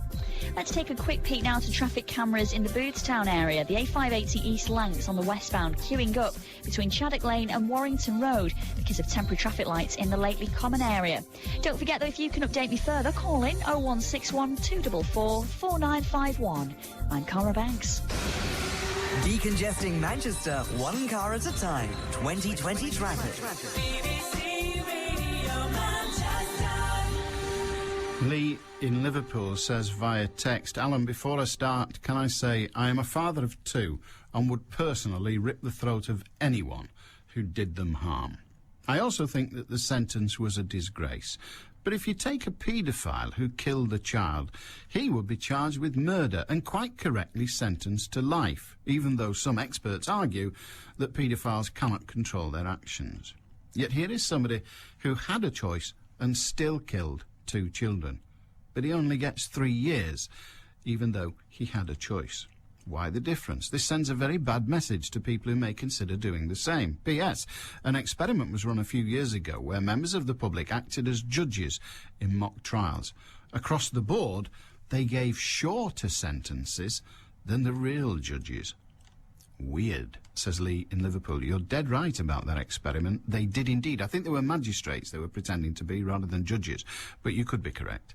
But the reality is, the story is correct, and that is that the what we might call citizen judges or jurors gave smaller sentences than are normally handed down. Quite extraordinary. Alex in Bury, hiya. Afternoon, Alan. What have you got? Alan, yeah, I'm a probation officer and I've phoned this show on many occasions previously to discuss matters of criminal justice. And it's obvious from your phoning this afternoon that this drink drive case, obviously a very emotive subject, and has energised your listeners. But I just want to give a professional perspective as to why the judge gave the sentence he did, and why I think it was the right one at the end of the day. Now, let me start from the beginning that I don't know this case. The only details I have been from what's been reported in the media. So, with the greatest respect, the only person who really knows all the information and all the evidence is the judge who was sitting here in the case, and possibly any probation officers who were involved in preparing any reports. But at the end of the day, I think the maximum sentence was 14 years for death caused by dangerous driving. I think it is, yeah. But I understand the man involved in the case, the perpetrator, he pleaded guilty at the outset, so there was no necessity for a trial. And as a result of that, the judge, I think, is obliged to discount time from his sentence.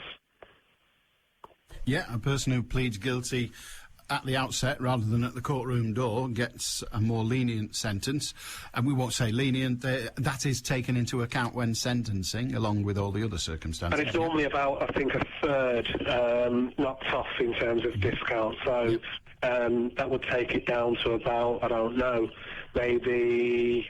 That's my maths. I'm just struggling with the maths now. Well, it about 10 years, maybe. It takes it down. The interesting thing about this sort of pro rata dodge is it takes it down from a usual sentence rather than the maximum, doesn't it? That's what the judge has to consider. Yeah, he does, absolutely. Now, again, I don't know what the mitigating factors, if any, were in this case. The ones we're aware of is that he was in emotional turmoil at the time for two specific reasons that were stated. He was also tired and suffering from jet lag. I'm not sure whether that counts as a mitigation. That's not mitigation. That would be an aggravating factor. I'm not sure, because the law doesn't prohibit you from driving whilst tired. It discourages but doesn't prohibit, so I'm not sure. But yes, it could have been either. You're right about that. I mean, when you look at aggravating factors, you look at the things which make the impact or the actual outcome of the event worse. So aggravating factors for me would have been the speed he was driving at, the fact that he acknowledged that he was tired, and the fact that he was over the prescribed limit to drive a motor vehicle. So for me, those are the things that would be considered aggravating factors. But as I said, I don't know if there were mitigating factors. Obviously, I don't know the full details of the case. Indeed. But as I said, the fact that he ended up with 7 years, and as I said, it has energised a lot of your listeners saying it's far too lenient. But those are the sentencing guidelines, and it's an independent body that sets the maximum sentence or the minimum sentence, and it's up to the judges to sentence within that framework. And as I said, the judge saw fit to give 7 years, so I'm satisfied by that. But just one caveat to that: people are saying, "Oh, he'll be out in 3.5 years." That isn't exactly true. He will serve a minimum of 3.5 years before he's considered for parole. And it's only once the parole board and other reports have been done that assesses that he's suitable to be released back into the community, where he'll be supervised by the probation services, will he then be released. But he could serve more than 3.5 years. He could actually end up serving the full 7 if that was indeed the case. But unlikely the full 7. But yes, it is, you're right, that parole is... I was suggesting, somebody suggested earlier, not me, that if the judge actually wanted the individual to be in pokey for 7, as it were, he could have handed down a sentence of 10. Now, that would be the maximum, but he hands down a sentence of 10, thus delivering 7, or nearer that, and could even say, you will not be considered for parole before 7, but they don't usually do that in, and I hesitate to use this phrase, but motoring offences. I mean, again, I don't know the full details, but what I do understand is if you are sentenced, I think, to more than 4 years, then that's when you start working out eligibility for parole. Unless it was I think what they call either an indeterminate sentence or a sentence for public protection purposes, where the judge has to, in open court, talk about a minimum length that they must serve, and so on and so forth. I don't think that relates to in this case. I think it's, as I said, 7 years and eligible as standard after 3.5.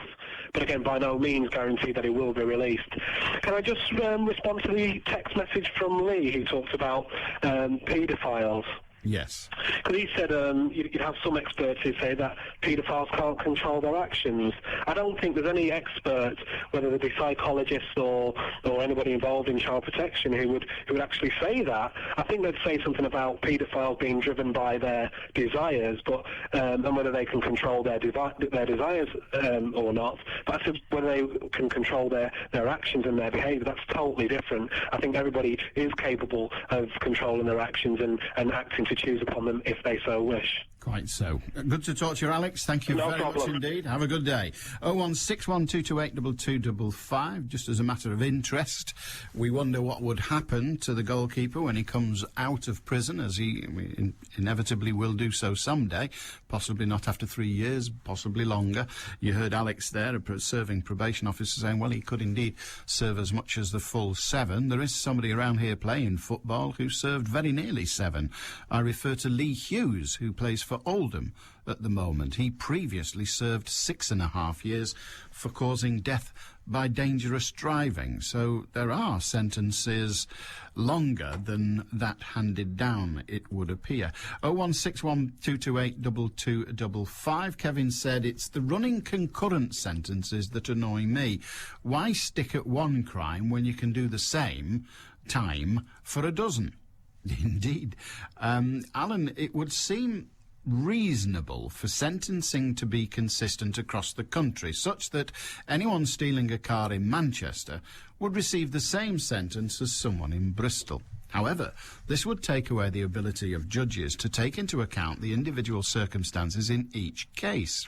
If all that judges were to do is rubber stamp sentences laid down by Parliament, then they would be redundant. In the 2 cases you've mentioned, it may be the car thief is a repeat offender and needs to go down as a lesson. In the case of the drunk driver, it would seem on the face of it that he should have got at least 20 years so that he serves 10. People who drink and drive know full well the risks that they take with their own and others' lives. On the basis, if they do kill, it is premeditated. John in Bury, who sent us that email, I think, I hesitate to say this because I know I'm going to get pilloried, but I don't think the person who gets in his car over the limit does know the risk he's taking. I don't think he does. He should. Oh, good Lord, he should. And everything around us and the law itself tells us that he should. But I don't think he does. I think the bloke who drinks 5 pints and gets in his car to drive home, first of all, I'm quite prepared to believe that he decided before the first one that he was going to drive home, however many he'd had. And I'm almost sure that most people think that others should not drink and drive because others can't hack it. But I think the people who drink 5 pints and drive home do so because they think they can. Most people drink and drive, and the judgment they make is, not will I be able to drive the car, but will I get caught? That is what they consider.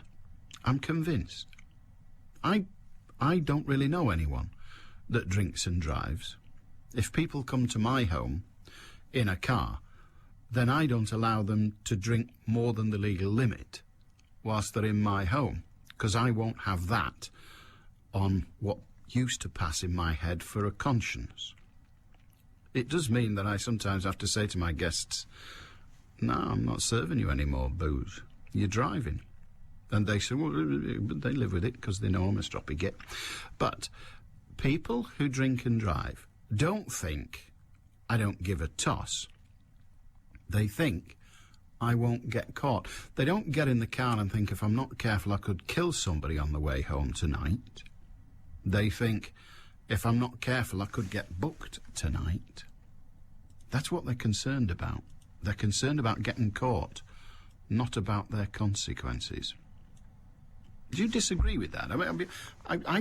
I mean, I'm not wrong, am I? I'm not wrong. The decision isn't, oh, sod it, if I kill somebody, who gives a screw? I've had a nice night, I've got a few ales down me, and if I wipe out a couple of kids, well, screw them, who cares? They're only kids, they can make some more, they'll enjoy the process. Bit of sex, it's good for them.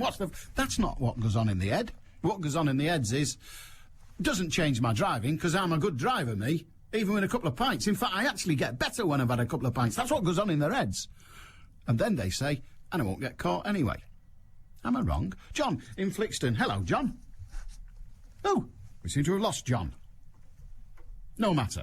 Hello again, John. All right, well, Brenda. Hello, Brenda. Hello, Alan. What can we do for you? I've been listening to what you've been talking about this goalkeeper. Yeah. No, but the first thing is nobody on your programme, including you, has mentioned the wife. My God, what must this girl be going through? Well, I did actually, but no matter. Go on. Yeah. What must she be going through? Yeah, she'll be going through hell. That's right.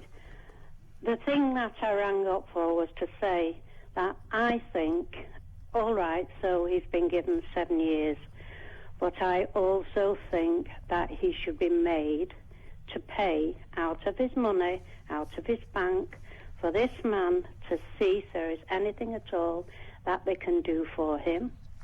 When he comes out of jail, if he does go back to football, then I think they should make him take some of his money to make this man live a lifestyle that is fitting for him. OK. I'll say this, I don't know whether it'll matter to you, but that will be happening anyway because his insurance company will do that. But he should come out of his bank. Well, the problem is that there possibly isn't enough money in his bank to do that, but how would that change anything? Well, at least he wouldn't have the money to be going round spending it willy-nilly on beer, going on in his big car and doing what his friends are telling him not to do and to drive full of drink. OK. I mean, I take the point, but frankly, I'm more concerned about what the family, the gentleman requiring attention, what he will get, and the insurance company will pay for that. And if perchance he was not insured, we think he was, otherwise he would have been charged by now, but if he was not insured, then the Motor Insurers Bureau, which is all the insurance companies effectively, pick up that bill. So the chap will have... I hesitate to say this because it'll sound awfully cruel, but the chap who's still in the wheelchair will actually be quite wealthy in terms of the cash value of his life. But it's not wealth. No, but that's why. Yeah, it's not wealth. That was it's the fact that this man has done this to him. Indeed. And out of his own pocket. Alan, when I watched the television programme of him, and for a slight second, it was only a second, and if you watch that programme back again, he nearly smiled when he was going into court. And his girlfriend was giving it so much to the papers, and because he was taking photographs, he should have had his head down. He should have had his head down and felt sorry, but there was just a tinge of a smile there, and that's not right. Well, indeed. One doesn't know what was going on in his head at the time, and it may not be. I'm happy. I don't think it was that he'd run this chap over or kill them.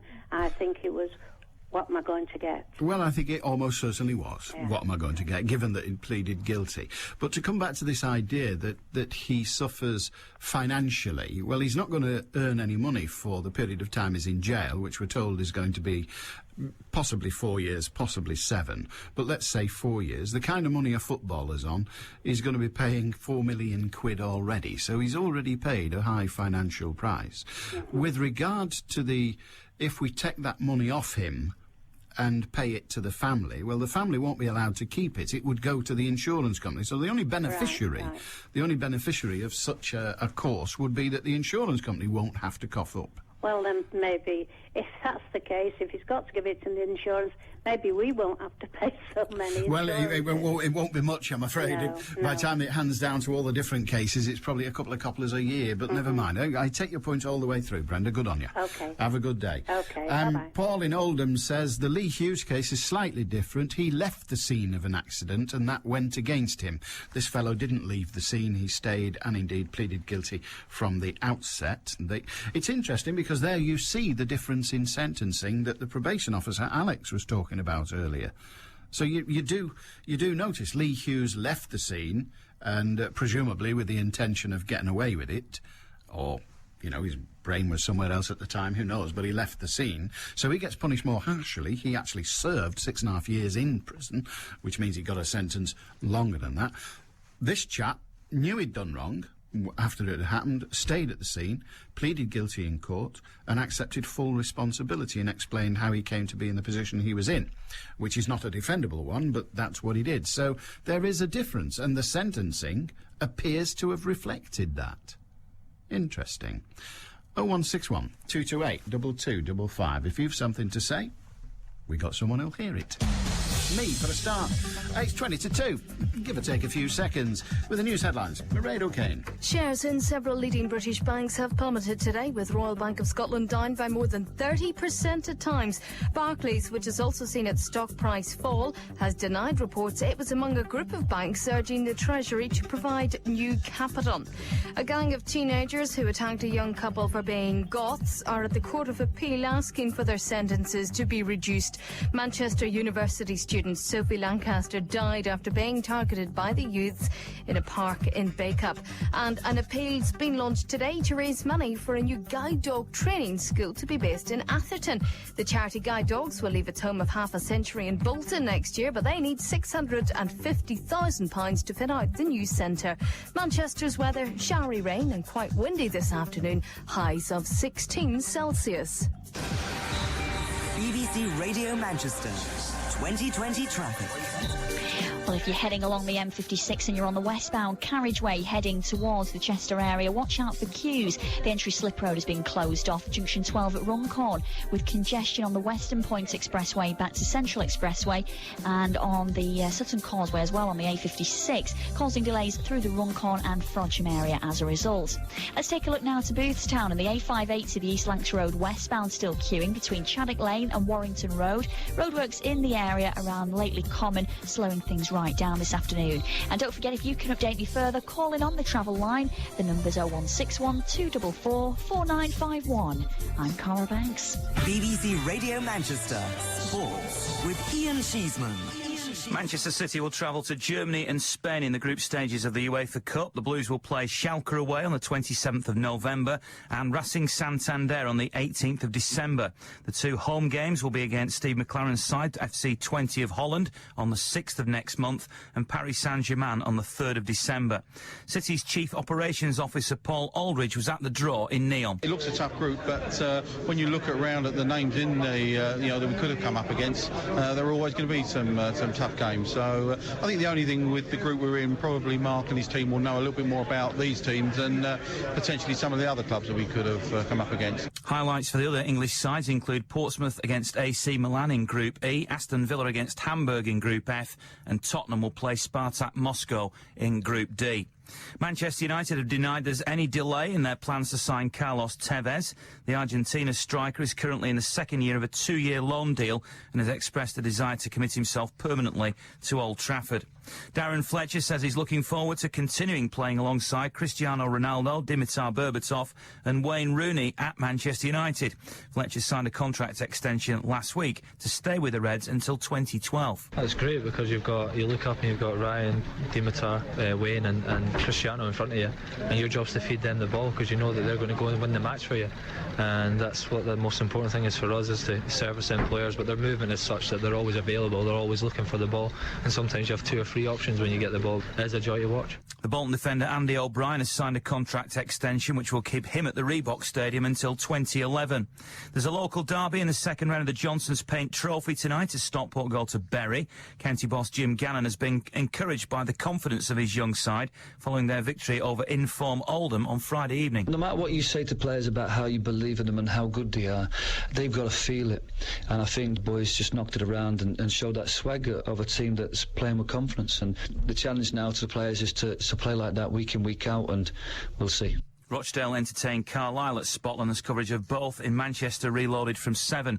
Altrincham are in action tonight too. They go to Salisbury in the Blue Square Premier, while Northwich are at home to Kidderminster. The Wigan prop, Stuart Fielding, is the big omission from England coach Tony Smith's 24-man squad for the World Cup in Australia. Wigan's Mark Calderwood, Mickey Hyam, Gareth Hock have all been named in the squad, along with 3 Warrington players and 7 from St Helens.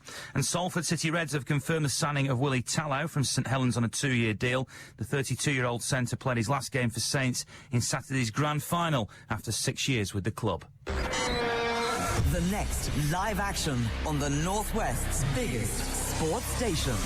It's the Johnson's Paint Trophy. It's Stockport at Bury. It's Rochdale against Carlisle in Manchester, reloaded from 7. BBC Radio Manchester.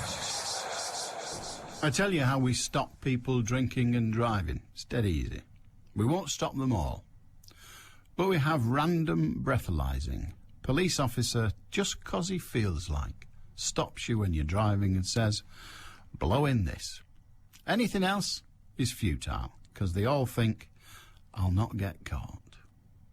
'Cause I'm not going to make a mistake. And if I'm not going to make a mistake, they won't stop me. He thought that vile cretin McCormick, when he got in his Range Rover. He thought that. He thought, I won't be caught. So, what the hell? Who gives a stuff? He didn't think, I'll kill a couple of kids. Won't matter, I'm rich. He thought, I won't get caught. We all think, all the drink drivers think, I won't get caught. That's what they think. That is what they think. They also think, if I do get caught, well, I'll lose my licence, but, you know, so what? It's a bit harsh, but there you are. But they all think I won't get caught. We need to change the rules. If we make it so that if you're in a car, a police officer can stop you, and when he does, or she does, they can say, blow in this bag. I wasn't doing anything wrong, officer. I don't care. Blow in this bag. And if you're guilty, out you go. Steve in Withenshaw. Hiya, Steve. Hey, Alan. How you doing? I'm all right.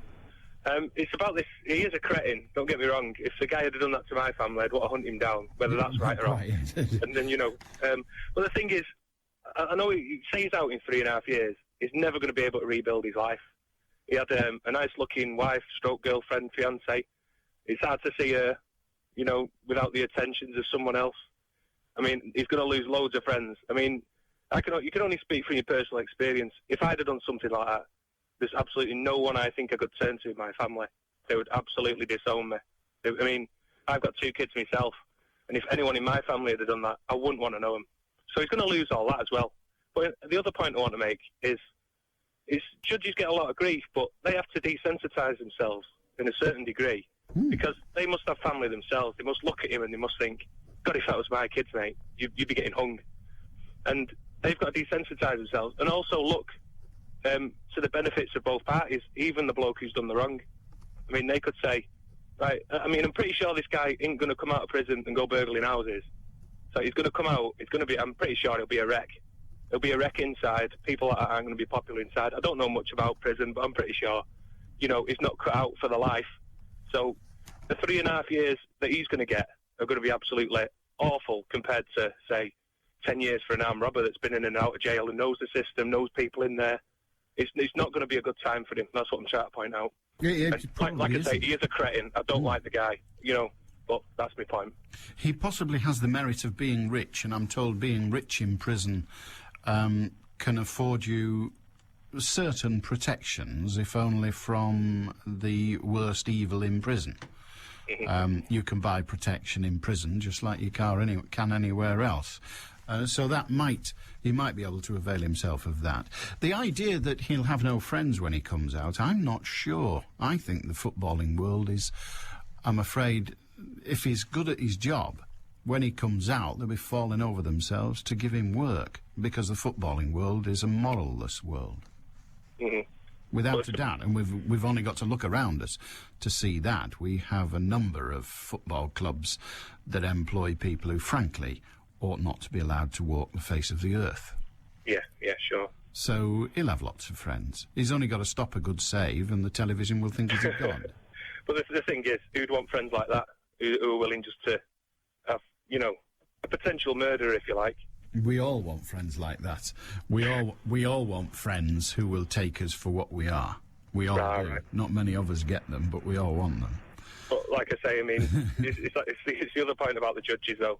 I mean, they do have a difficult job to do. They do have a difficult job, and they do have to work within the guidelines, and you're absolutely correct. They have to take their emotion out of it. They don't have to take all emotion out of it, but they have to take theirs out of it and pass a sentence that the authorities and experience lays down as the relevant one, and take into account all the bits and pieces that go with it.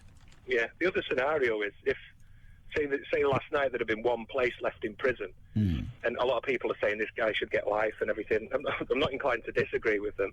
But the thing is, as a scenario, if there's one place left in prison, and they said, right, let's stick this scumbag up for 20 years or 30 years, then 5 years down the line we have an absolute monster like Ian Huntley who's waiting to go down, then we're stuck for a place to put another cretin out where we have to... Who do we let out? Yes. Exactly, who do we let out and who do we put in, kind of thing. Who do we let out? Next door to you? Yeah, well, the good news is they're going to build a gigantic prison at Warrington. Well, Burton Wood. The Burton Wood people are not over keen, as I imagine they wouldn't be, but they... Some would argue it already is like one, Alan. I'm not going to go there, mate. I'm not arguing with you. You've obviously been in the queue at IKEA. Have a good day, Steve. OK, cheers. Take care. 0161 228 2255. Ian in Oldham. I would have revenge in this life or the next. The current guidelines, fines and sentences are truly not enough to work as a deterrent. Well, there is no deterrent, of course, that will deter all crime. Steve, another one, in Failsworth. Hi. Hi, Alan, how are you? Very well, thank you. I just wanted to call you, actually, basically on drunken drivers. There's no excuse, obviously, for anybody these days drinking and driving. You know, the advert campaigns and everything that's been on the TV for so many years now. Everybody must be aware that it's an offence. In my own personal view is that it should be a zero-tolerance situation these days, but... what do you mean by that? Well, it's very misleading. You know, when they talk about so many units and men should have this and women can have this and possibly still get away with it, it depends on your body size, your age, so many different factors as to what can be deemed as safe to drink and go out and drive. 2 units to a pint, for instance, was the old saying, wasn't it? And nowadays, the lagers have gone so strong that possibly, you know, you're 2.5 to 3 units in a single pint. So straight away, it's misleading, isn't it? That if you go out and have 2 pints thinking, oh, I should be okay to drive, you find yourself over the limit. The great difficulty, as I'm sure you appreciate, is how do you decide whether we used to have a law that said it was against the law to be drunk in charge of a vehicle. Yes. And the great problem was that whenever they went to court, the defence always said he wasn't drunk. Yeah, he'd had a few pints, but he wasn't drunk. And they couldn't come up with a definition of drunk. So what they did say, well, let's look at something that is very, very precise. And they said, OK, we think a person with whatever the figure was, I think it was 80, but I never know the figures. It doesn't apply to me, I don't drink and drive, but the person has 80 milligrams in this much blood. We will say that that's the offence. The drunk driving we can't prove, so we precise it. We make it so that it's easy to prove. So, if you've got more than that, we're going to find you guilty. Full stop. Yeah. Now, the machinations then go on about how do you get there. And you can be above the drink drive limit having not touched alcohol for 36 hours. That's right. Providing you drank enough of it when you did. That's right. And that's the difficulty of the zero tolerance, isn't it? If you take that number away and replace it with 0, well, I could have a glass of, I don't know, a nice glass of Chablis on a Sunday evening, and Tuesday morning I might not be 0. And yet the nice glass of Chablis... I see where you're coming from. Well, that's absolutely right. Perhaps it's a bit ambitious to say zero tolerance. It's mad. But again, you touched on something there, that somebody going out having 8 pints at night 16 to 18 units, we'll say, it's going to take his body 9.5 hours to dispose of all the alcohol. Quite so. In a fit person. So 12 o'clock at night, the chances are driving to work at 8 o'clock next morning or 7:30 the next morning, you're certainly going to be still on the borderline, if not over the limit. And that's a lot of people don't realise that anyway. Thinking, well, I've had a night's sleep, I feel okay. There is a course available. I mean, I was actually convicted twice, Alan. I'm not proud of that by no means. In fact, it would never happen again, and it hasn't happened. I wonder if you said that after the first time. You, Alan, said the same as I was going to say earlier on, that people don't drink and think about the consequences. They drink, well, am I going to get caught? Can I chance it? Can I have another one? Do I feel okay? And of course you do feel okay. 2 or 3 pints, maybe you do feel okay. You feel okay because you're pissed. Well, that's right. I'm sorry, go on. And the more you have, the more you feel. The more okay you feel, yeah. That's the dangerous nature of it. But go on, yes. Yeah. That happened to me the first time. I was actually on my way home. Had a couple of pints, let's say 4 pints, and went to a chip shop, went home. I actually got onto my drive, put the key in the front door, when I was stopped. And I was actually pulled for going over the speed bumps too fast on the estate I lived on. And I said to him, how do you make that out? So he said, well, you must have been going over the bumps too fast because you didn't put your brake lights on. And I said to him, I went over so slow, I didn't need to put my brake lights on, But, however, I was breathalyzed and later convicted up at Bury. And within 6 months, I did it again, which, is bordering on, an idiot completely. But okay, let's take out all the... we would all point at... That's what I was thinking. That was going to go to. Why did you do it the second time? I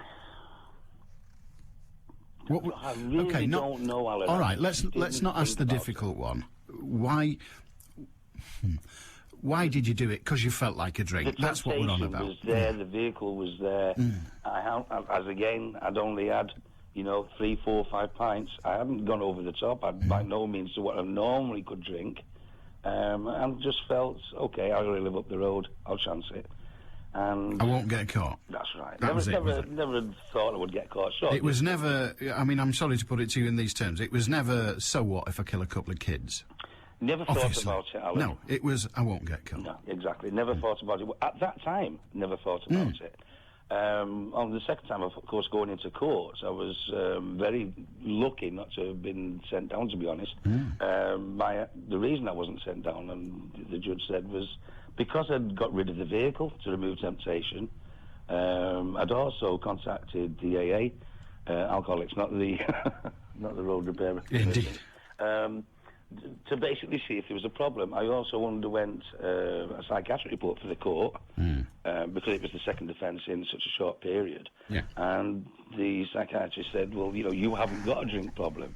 So I said, well, I obviously have got a drink problem because otherwise I wouldn't have done this twice, in my mind, Anyway, because of these things that I'd said to the judge, then, I was given a fine and offered to go, well, first of all, told to go on a drink awareness course, which is the one handed down by the courts.